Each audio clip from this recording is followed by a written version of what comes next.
우리가 전번 시간부터 창세기 1, 2, 3, 4장의 내용을 통하여 에덴 동산 안과 밖에서 일어나는 사람과 사람의 사이의 이야기, 그 사람과 하나님 사이에 벌어지고 있는 이야기를 통해서 그러니까 인문학적인 관점에서 우리의 상상력과 우리의 마음을 동원하여 그 당시 사람들의 마음을 읽어보고 하나님의 마음을 읽어보는 그런 시간을 갖기로 여러분에게 말씀을 드렸습니다. 오늘은 창세기 4장 3절과 4절까지의 말씀을 통하여 인문학적인 관점에서 우리의 생각을 총동원하여 함께 주신 말씀의 은혜와 재미를 느껴보려고 합니다. 한번 창세기 4장 3절과 5절까지의 말씀을 읽겠습니다.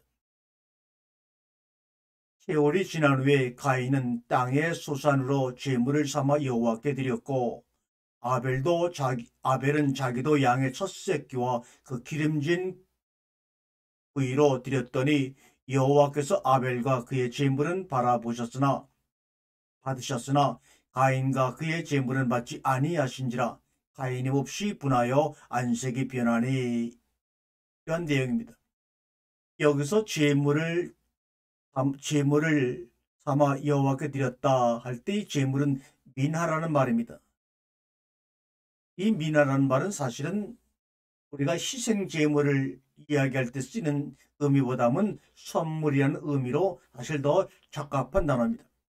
또 땅의 소산이라고 할 때 소산은 헬이라고 하는 히브리어로 바로 과일을 말합니다. 땅의 과일로 선물을 삼아 여호와께 드렸고 여호와께 드렸다. 이것은 우리가 이 가인과 아벨의 이야기를 희생 제물을 드리는 관점에서 벗어나지 않고 번역을 하였기 때문에 보라고 하는 히브리어를 드렸다, 하나님께 바쳤다고 번역을 했지만 사실 보게 되면 자연스럽게 번역하면 세월이 지난 후 가인은 땅의 열매 중에서 선물을 삼아 여호와께 가져왔다. 이것이 오히려 더 자연스러운 개념입니다. 그렇던 아벨도 자기의 양의 첫 새끼와 그 기름진 부위로 드렸더니 여기도 보라는 그 히브리어인데 가져왔더니 여호와께서 아벨과 그의 제물은 받으셨으나 여기서 이 받았다고 하는 히브리어 샤라는 단어는 받았다는 단어가 아니라 응시하다, 바라보았다 이 말이지 받았다는 말이 아닙니다. 그런데도 이 4장 3절과 5절 사이에 이 가인과 아벨이라는 두 형제가 하는 행위를 온전히 제물을 바치는 제사라는 개념에서 시작을 했기 때문에 이렇게 번역을 한 것 같습니다. 5절은 가인과 그의 제물 미나 이의 선물은 받지 아니하신지라. 여기서 받지 아니하신지라는 받지도 샤라 농사로 바로 바라보지 아니했다, 응시하지 아니했다라는 말입니다. 여호와께서 아벨과 그의 제물은 계속해서 응시하고 바라보았다. 여기서 바라보았다는 것은 바라보는 그 행위가 끝나지 않은 미완료로 사용되어 있고 가인과 그의 선물은 바라보지 않았다고 할 때 이 샤라는 히브리 동사는 같은 가인과 아벨에게 쓰인 받으셨으나라고 번역된 그 샤라는 단어지만 가인과 그의 제물을 받지라고 할 때 그 샤는 완료 동사로 쓰였다는 것입니다. 가인과 아벨이 가져온 그 선물을 하나님께서는 가인의 것은 응시하고 있었고 바라보고 있었고 가인과 그의 선물은 바라보지 아니했다. 그런데 같은 바라보았다는 뜻이지만은 아벨을 향해 쓰인 단어는 아직도 그 바라봄이 끝나지 않은 미완료로 사용하고 있고 가인과 그의 선물은 보지 아니했다는 완료로 보지 않은 것으로 끝나고 있고 가인과 그의 제물은 지금도 계속해서 바라보는 완료를 향하여 달려가는 미완료로 사용하고 있다는 것을 한번 우리가 염두에 두고 말씀을 나누겠습니다. 방금 읽은 이후의 구절 읽기에 우리가 주의를 기울여야 할 부분은 제물이라고 번역된 미나라고 하는 단어입니다. 여기서 독자들은 동물을 태워서 향기를 하늘로 올려보내는 유대교의 제사법을 연상하면 안 되는 겁니다. 이때 가인과 아벨은 이스라엘 백성들이 광야로 출애굽해서 모세를 통하여 주신 그 율법 중에 유대교의 제사법이 있는데, 그때의 제사법으로 이 구절을 연상하고 번역하면 안 됩니다. 그런데 이것을 그런 식으로 번역을 한 것 같습니다. 야훼는 그 당시에 하늘에 있는 분이 아닙니다. 양이나 소를 잡아 그 고기를 태워 하늘로 올려보내면 하나님이 흡양한다는 개념은, 신이 하나님이 자신들과 가까이 있지 않다고 하는 전제 속에서 죄물을 태워서 그 연기를 하늘로 올려보내는 것이죠. 그 하나님이 우리와 늘 가까이 있다는 그 생각이 우리의 중심적인 생각이라면, 죄물을 태워서 연기를 하늘로 보내서 그 하나님이 그것을 흡양한다는 생각은 갖지 않았을 것입니다. 즉 가인과 아벨이 선물을 가져와서 하나님께 가져온 것은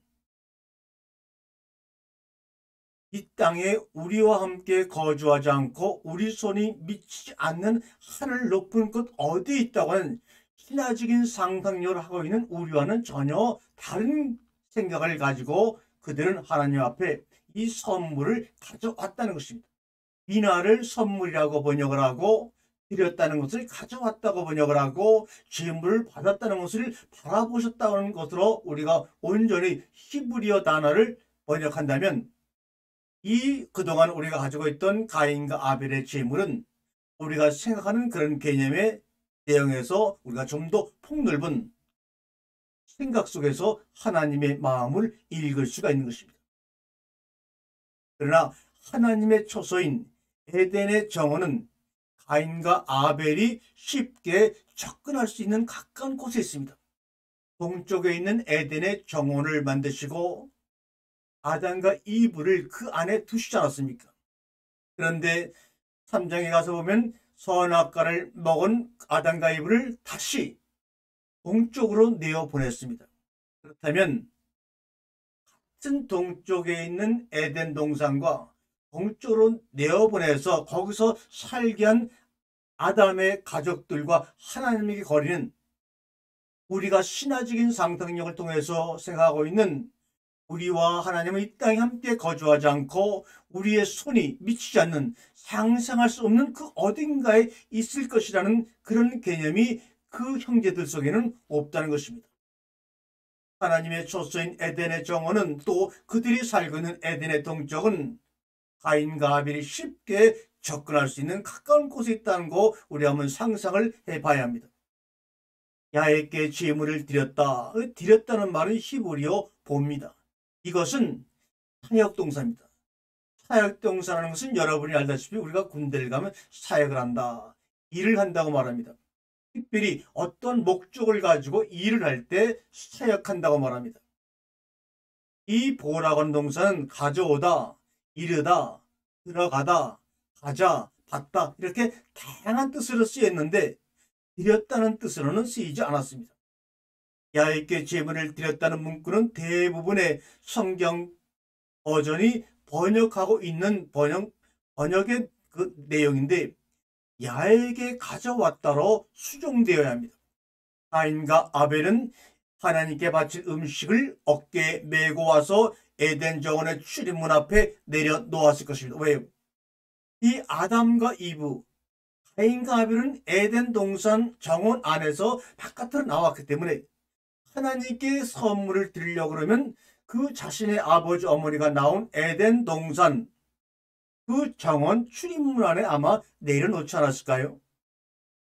그러므로 이 가인과 아벨이 가져온, 가인이 가져온 땅의 과실과 아벨이 가져온 양의 첫 새끼와 그 기름 부위는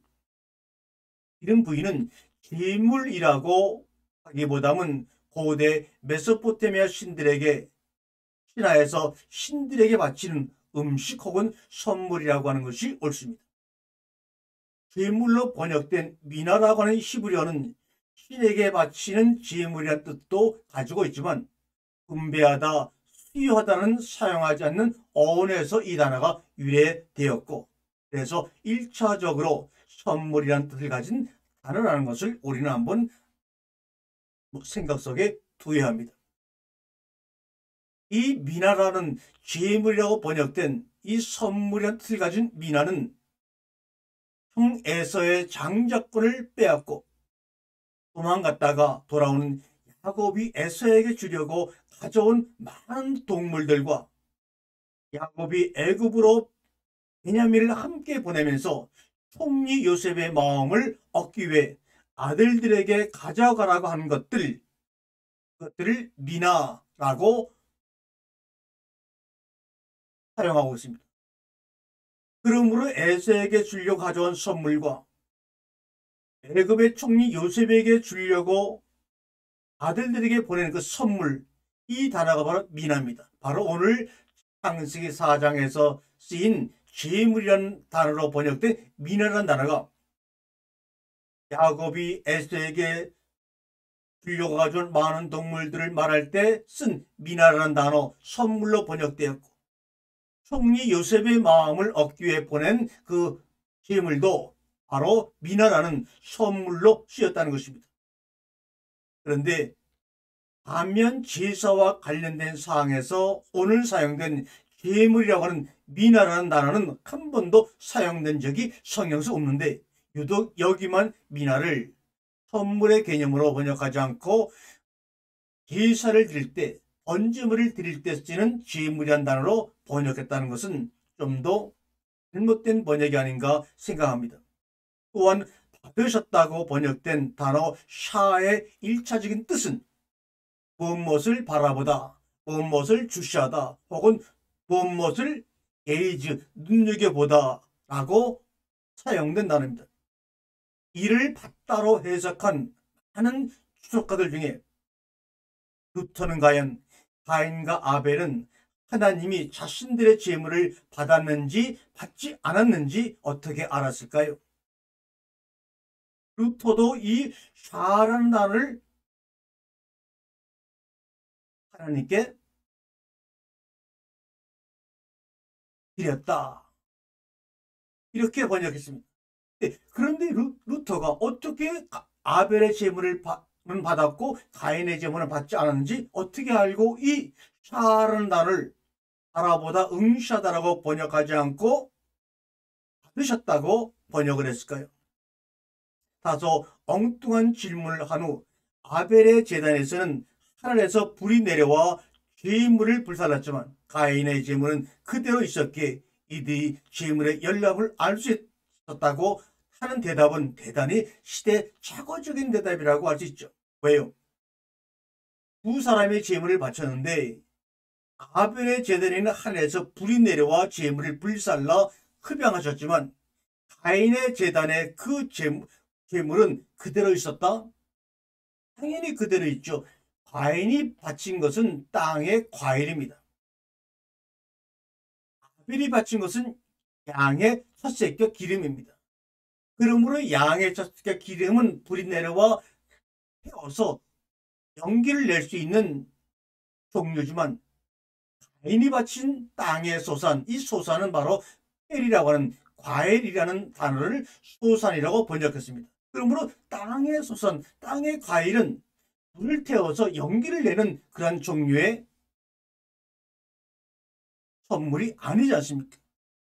그런데도 불구하고 억지로 이것은 하나님께 자신의 아버지 어머니가 하나님의 뜻을 어기고 에덴 동산정으로 쫓겨났다고 하는 그런 기존 개념 속에서, 그래서 우리 아들들이라도 이를 위해서 하나님의 마음을 풀어주게 해서 우리는 재물을 드리는 것이다 라고 하는 후대 번역가들의 고정관념이 이 내용을 이렇게 번역한 것으로 우리는 압니다. 가인과 아벨이 야에게 가져온 것이 재물이었다고 하는 번역은 불필요한 논쟁을 불러왔습니다. 미나라고 하는 것, 한 번도 구약성경에서 재물이라고 하나님께 제사를 드릴 때 쓰인 재물이라는 단어로 번역된 적이 없는데 여기서만 유독 재물이라고 한정되어 번역을 했습니다. 그래서 그 후에 계속해서 이 단어를 가지고 이 문장을 가지고 많은 논쟁이 지금도 끊이지 않고 있습니다. 가인과 아벨은 하나님이 먹을 음식을 가져온 것입니다. 그들은 지금 우리처럼 하나님은 아무것도 먹지 않는 신성한 하늘의 어딘가에 계신 분이라는 개념을 갖고 있었던 것이 아니라 자기 아버지 어머니를 낳으시고 에덴 동산 정원 바깥으로 보내신 분이라는 개념이 있기 때문에 당연히 자신들처럼 그 하나님도 음식을 무엇인가 먹을 것이라는 개념에서 가져왔다. 가졌다는 것이 아니라 가져왔다라고 번역하는 것이 맞죠. 등장인물인 야훼는 가인과 아벨이 가진 음식을 보시고 아벨과 아벨이 가진 음식은 자 알아보셨고 응시하셨지만 응시하셨다고 말하고 있습니다. 고대 근동의 메소포타미아 신들은 잔치를 벌이고 술과 음식을 즐겼습니다. 이것을 모세와 그 당시 애굽에서 탈출한 이스라엘 백성들은 너무나 많이 알고 있었기 때문에 그러한 것을 알고 있는 모세가 이 창세기의 내용들을 받아서 적었을 때, 기록을 했을 때 그런 것을 알고 있는 모세는 바로 이 아벨과 아벨이 가져온 음식을 물끄러미 바라보았다. 이것은 바로 그 당시의 신들의 개념과 비교해서 그런 개념 속에서 이 말을 쓴 것이 아닌가 생각합니다. 신들은 자신들을 대신해서 노동을 하고 음식을 준비해 줄 사람이 필요했기 때문에 신들이 사람을 창조했다는 것이 그 당시 광야에 나온 이스라엘 백성들의 생각 속에서도 가지고 있는 신들이라는 개념이고 신들이라는 개념이 바로 그러한 개념이었습니다.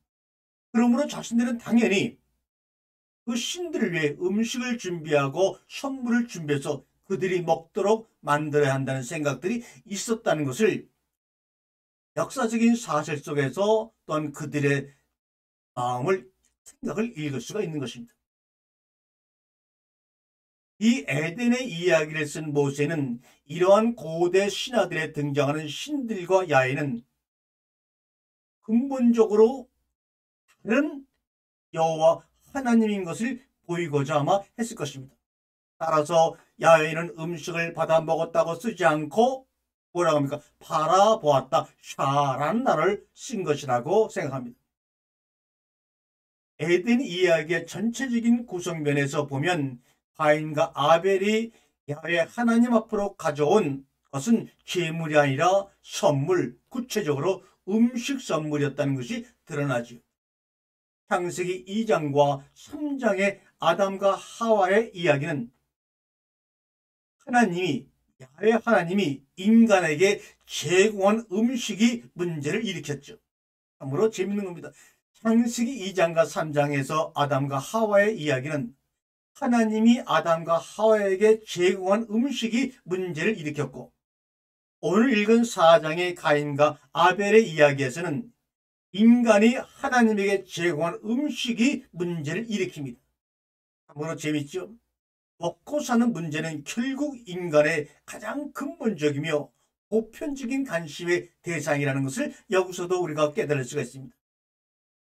또한 신약에 들어와서는 예수님께서 오병의 기적을 일으킨 다음 그냥 그들을 돌려보내지 아니하시고 엉뚱한 얘기를 꺼내는 바람에 이 먹는 문제가 또한 논쟁을 일으켜서 결국은 예수가 십자가에 돌아가게 되는 빌미를 제공했죠.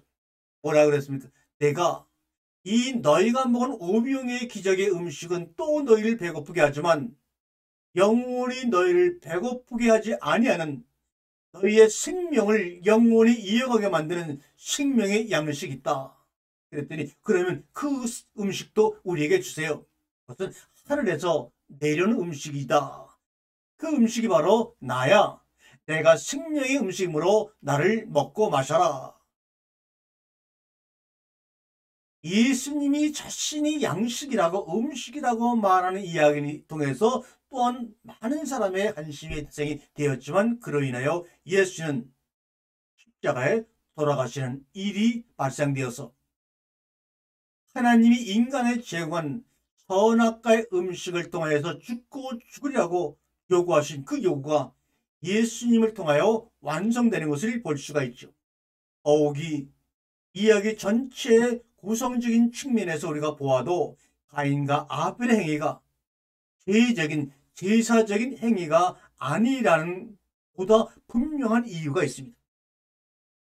만약 이 가인과 아벨의 이 이야기가 제사를 드리는 죄적인 행위라고 한다면 4장 26절이 기록하고 있는 것처럼 아담의 손자인 에노스의 때가 되어서야 겨우 야의 이름을 불렀다는 문구와 충돌을 일으키지 않습니까?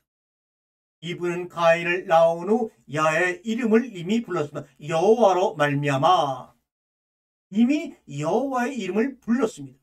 따라서 4장 26절은 문자적으로 이때가 되어서야 사람들이 보편적으로 야의 이름을 불리기 시작했다는 의미가 아닙니까? 일정의 종교적 제의를 행하면서 야의 이름을 불리기 시작했다는 뜻으로 우리가 이해해야 됩니다. 이에 앞서 가인과 아벨의 일종의 제의적 활동으로 야에게 제물을 바쳤다는 설정은 이 같은 이야기 전개에서 충돌을 일으키죠.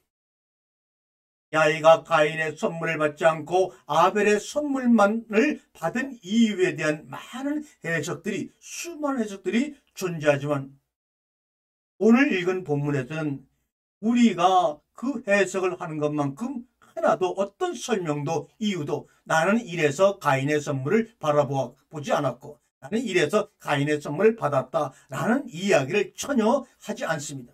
그러면 그렇게 하나도 그 이유를 설명하지 않은 이유는 우리가 해석하고 있는 그 내용과는 상치된다는 것을 우리가 유추해 볼 수가 있습니다. 그런데 우리가 아벨이 온전한 제물을 드렸다고 생각을 하게 된 것은 구약성경 4장에서 그 이야기를 하고 있기 때문이 아니라 히브리서 11장 4절의 이 기록 때문입니다. 믿음으로 아벨은 가인보다 더 나은 제사를 하나님께 드림으로써 의로운 자라 증거심 얻었으니 하나님이 그 예물에 대하여 증언하심이라. 이렇게 말하고 있는 히브리서 11장 4절이 한 구절을 통하여 아벨은 믿음으로 제물을 드렸지만 가인의 제물은 마음에서 온 정성이 없는 제물이라는 식의 해석은 온당하지 않습니다. 앞선 이야기에서 야훼는 인간이 먹어야 할 음식을 밭에서 나는 창세기 1장 29절에 보니까 분명히 하나님이 이르시되 내가 온 지면에 씨 맺는 모든 채소와 열매 맺는 모든 나무를 너에게 주노니 너희의 먹거리가 되리라. 이렇게 분명히 말씀했습니다. 인간이 먹어야 할 음식으로 밭에서 난 곡물을 한정하셨습니다. 그런데 어린 양을 잡아 특히 기름진 부위를 잘라온 아벨은 이미 동물의 고기를 음식으로 섭취하고 있었음을 보여줍니다. 자기가 먹지 못하는 음식을 하나님께 바칠 리가 없지 않습니까? 이미 아벨이 능숙하게 기름진 부위와 양의 새끼들을 먹고 있었기 때문에 이 먹고 있는 이 부위 고기를 하나님께 바친 것입니다. 만약에 먹어보지 않았다면 어떤 부위를 야훼가 좋아할지 알 수가 없었을 것이죠. 그렇다면 하나님이 인간에게 지정한 땅에 솟아진 음식, 바로 이 음식으로 야훼에게 줄 선물을 장만한 가인이 하나님 야훼의 뜻도 충실한 것이 아닌가요? 더욱이 야훼에게 음식을 바치기로 한 것은 가인의 자발적인 행동이었으며 아벨은 본문에 나와 있듯이 그저 형을 따라서 그대로 한 것뿐입니다. 강요나 규정에 의한 것이 아니고 자발적으로 아담과 이브가 우리가 이러이러한 사연으로 에덴 동산 정원에서 나왔으므로 너희는 우리처럼 하지 말고 하나님의 뜻에 따라서 너희는 이렇게 제물을 바치고 우리의 죄를 용서하시도록 하나님께 구해라 라는 말을 한 적이 아담과 이브는 없습니다. 그저 자발적으로 자원하는 마음으로 그리고 아벨보다 먼저 바치기로 한 가인의 선물에는 경성이 결여되었다고, 믿음이 없었다고 보아야 할 한등의 이유가 하나도 없지요.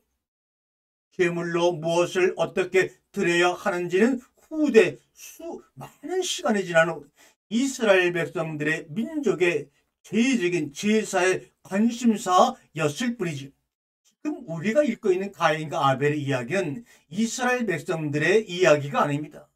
하나님이 창조하신 온 인류의 보편적인 인류들을 향한 하나님의 말씀이죠. 그리고 제사에 대한 방법과 구체적인 과정은 나중에 후에 수많은 지구상의 인류 중에서 이스라엘 백성들이 드리는 제사의 방법과 구체적인 절차에 따라서 이것을 해석하자니 많은 오해와 논쟁을 불러일으킨 것입니다. 다시 말씀드리면 제물로 무엇을 어떻게 드려야 하는지라고 해석하는 지금의 우리의 해석 방법은 이스라엘 민족들의 제물을 바치는 관심사에 따른 절차였지, 그 당시 온 인류를 향하여 말씀하신 것과 마찬가지인 가인과 아벨의 행위하고는 상관이 없습니다. 이것을 가인과 아벨에게 강요하는 것은 온당한 일이 아니죠. 믿음의 여부는 더욱더 관련성이 없습니다. 기독교인들이 널리 공유하고 있는 이러한 오해와 혹해는 기본적으로 그리스어 70인역 성서를 번역하는 과정에서 드러나는 번역의 결과라는 것을 알고, 우리가 다음번 시간에 세 번째로 에덴의 인문학 이야기를 여러분과 함께 진행해 나가도록 하겠습니다. 감사합니다.